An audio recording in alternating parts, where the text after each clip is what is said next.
Hey Stewart's Chapel, this is Don Pierson, and Don counts behind the camera, and I'm here at my home, and this is Thursday's devotion.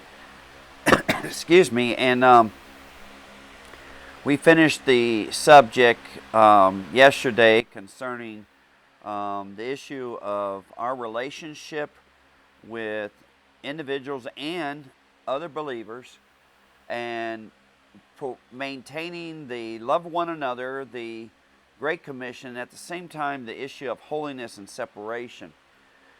Today, I want to revisit my sermon from Sunday, and I will be doing about 7 devotions on the question of do you believe that Jesus can do this, with emphasis on the this. And so the message Sunday was from, and I know that a lot of you are only listening to the devotions. The sermons are also put out there on YouTube, and you would be able to find access to them. But the scripture was Matthew chapter 9, verses 27 through 31. So let me go ahead and read the scripture. When Jesus departed from there, 2 blind men, it almost sounds like 2 blind mice, 2 blind men followed him, crying out and saying, "Son of David, have mercy on us." Now that cry, "Son of David," is a declaration of the Messiah. It was a title that was reserved for the coming of the King, of the Messiah. And so when they say Son of David, they're declaring that they believe that he is the Messiah. Now they don't understand everything with that, but they definitely got it understood that he comes with healing in his wings. That's a passage from Malachi. "Son of David, have mercy on us," which is also a common cry found in the New Testament and Old Testament. In fact, there's a parable about the publican and the publican and the Pharisee, and where the publican comes into the temple and he declares, "Oh God, have mercy on me, for I'm a sinner." Anyway, it goes on, "And when he had come into the house," we don't know whose house that is. It seems to be the normal place where Jesus performs and teaches in Capernaum. It could be the house where the roof was torn up. It could be Peter's home. Uncertain exactly whose home it is, but it was understood by Matthew exactly whose house it is. "Into the house, the blind men came to him, and Jesus said to them, 'Do you believe that I am able to do this?'" And that's the focus of these devotions. Do you believe that I am able to do this? They said to Jesus, "Yes, Lord." Then he touched their eyes, saying, "According to your faith, let it be to you." Now the faith that he's referring to is in the faith that is a response to the question, do you believe that I can do this? And in this case, this was whether Jesus could heal them or not. Now these are 2 blind men that probably have been blind at least most of their life, if not from the very beginning of their life.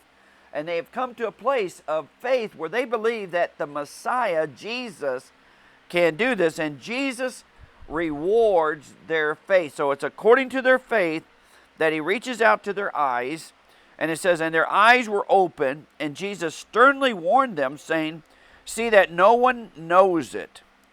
But when they had departed, they spread the news about him in all that country." That's another whole sermon there about Jesus warning them and then them doing the opposite of what he had told them to do.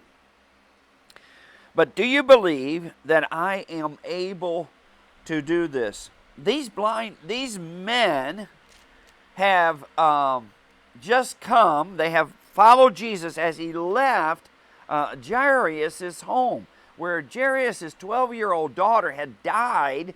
There were witnesses to her death.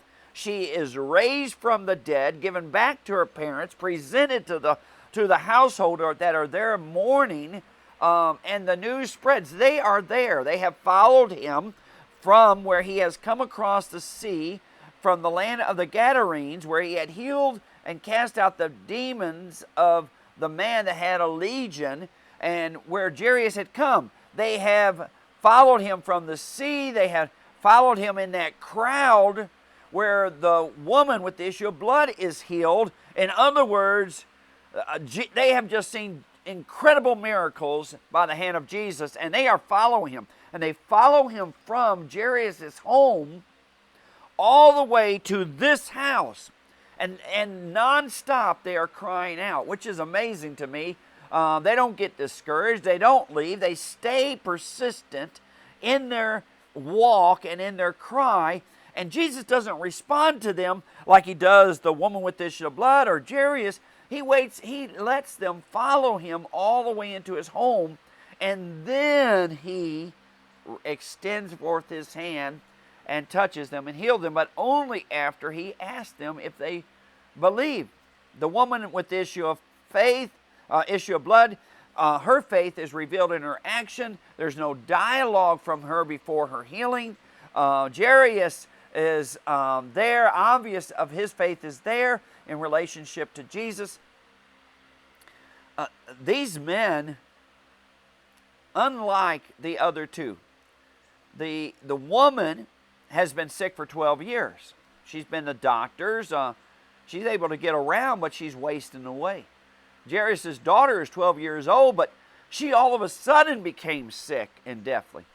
These men have been in a state of blindness probably all their life.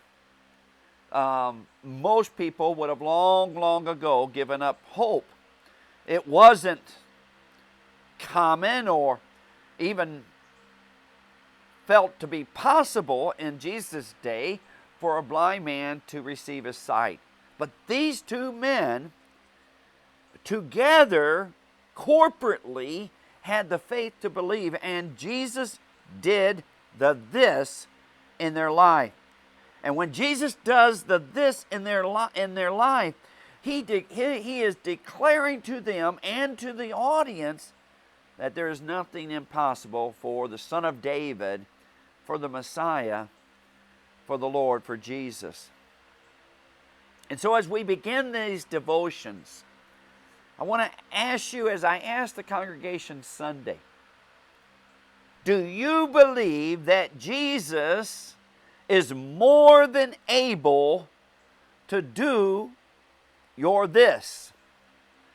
The reason I say more than able, there's scripture in Ephesians where talking about prayer, where God inspires Paul to speak to the Ephesians and tell them that he is more than able to do more than we can ask, imagine, comprehend, and Jesus truly is.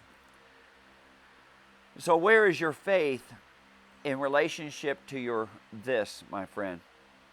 So over the next few days, I'm going to camp out on some of the this.